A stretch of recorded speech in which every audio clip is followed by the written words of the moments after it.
Why, hello there. So, you want to build yourself a poison farm, eh? Well, you've come to the right place. Hey guys, I am Zerger, and this behind me is of course my poison farm design. In this video, I will be showing you how to build this farm, but not just that, I'll also show you how to find these pools of poison, which you guys have been commenting on in the past that you're struggling to find these in-game. This is, in my opinion, the best farm, so once again, you've made a really good choice. This farm gives the most XP and mob spawns compared to the ooze, the cinder, and the acid farm. Alright, so, standard Minecraft procedure. We dig ourselves a hole, you know? And, yeah. So, what we need is, you need at least 10 wide, that is including the sides. We need 8 for the source blocks. That is the actual liquid itself. We'll need 8 buckets of those. That's the magic number. Without 8 source blocks, you won't be able to do this. So 8, and then 1 on each side for the edge. So I'll count this as the edge of my other farm as the first block. So that would be number 1.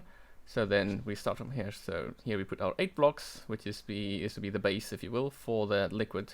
So 1, 2, 3, 4, 5, 6, 7, 8. Perfect. Liquid will go up there.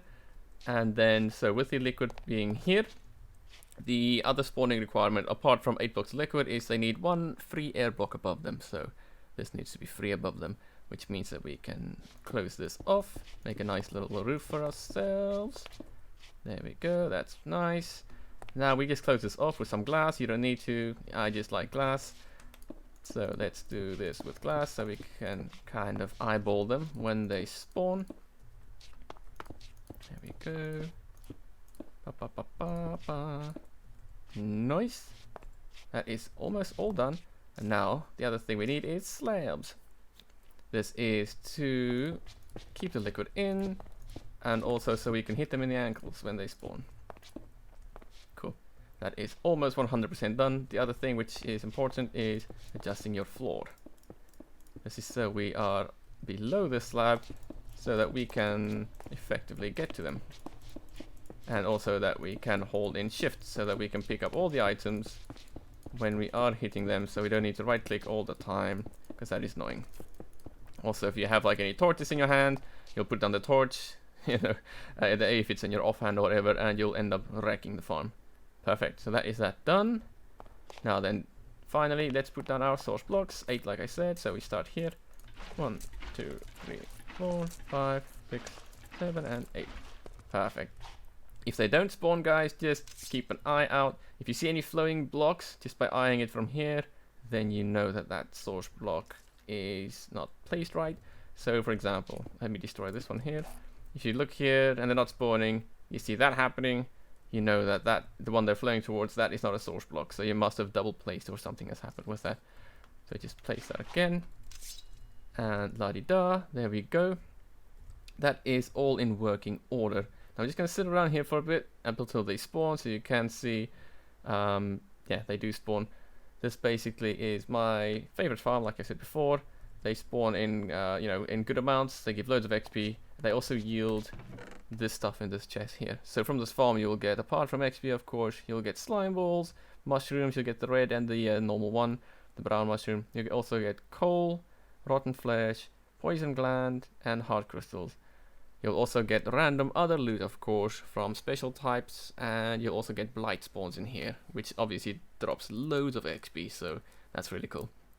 The coal here, to be honest, I'm not 100% sure. I think they drop coal, just because I've been doing the cinders as well, you see, so not too sure about the coal. The cinders give coal, I know, but yeah, I can't actually remember if it might have just been in the inventory when I got it from the cinder farm.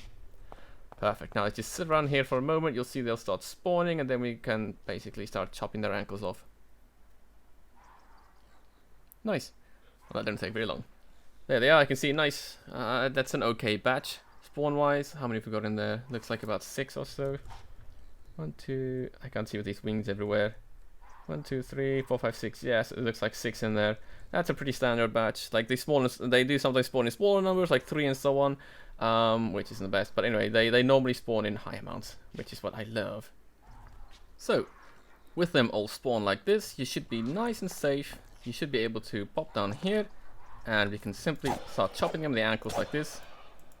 You might have to move in a little bit depending on which they are. The flying types, like these ghouls, or are they ghouls that are imps, I suppose?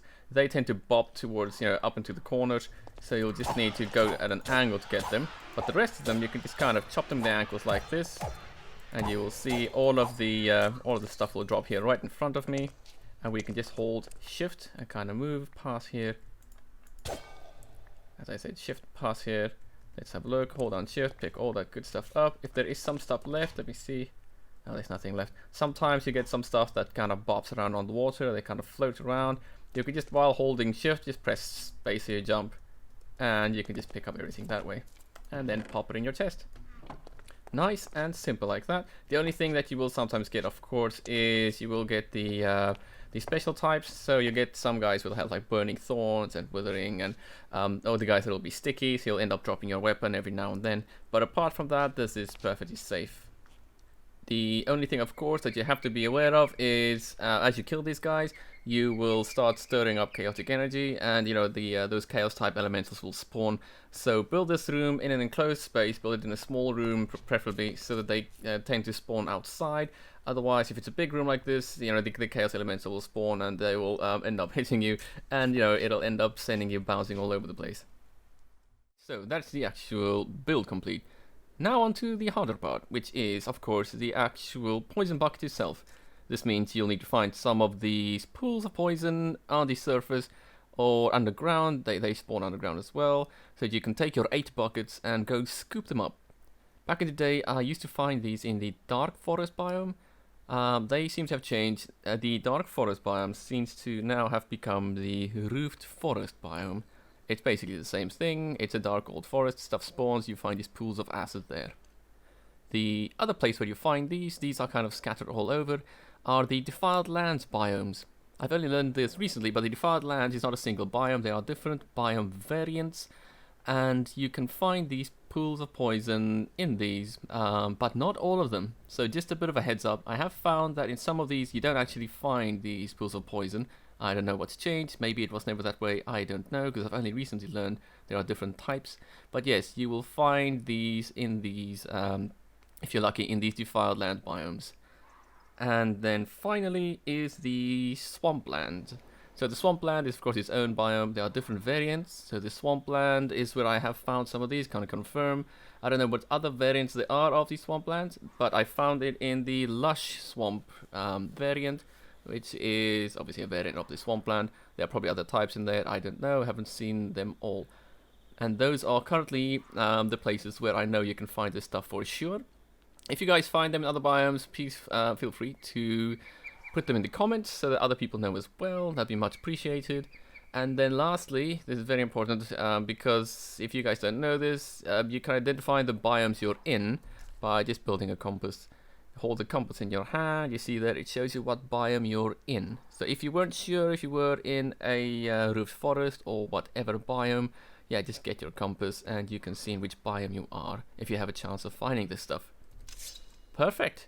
So that is the entire farm, and hopefully you guys will find that without too much effort. And yeah, this is me, Zerger, saying have yourself a lovely, awesome day. And if you guys enjoyed the video, found it helpful, please give me a like or subscribe. It really helped me a lot. And I've also recently created a Patreon page, so just putting that out there.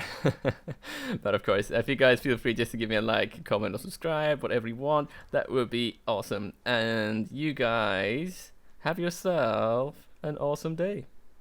This is Zerger saying goodbye.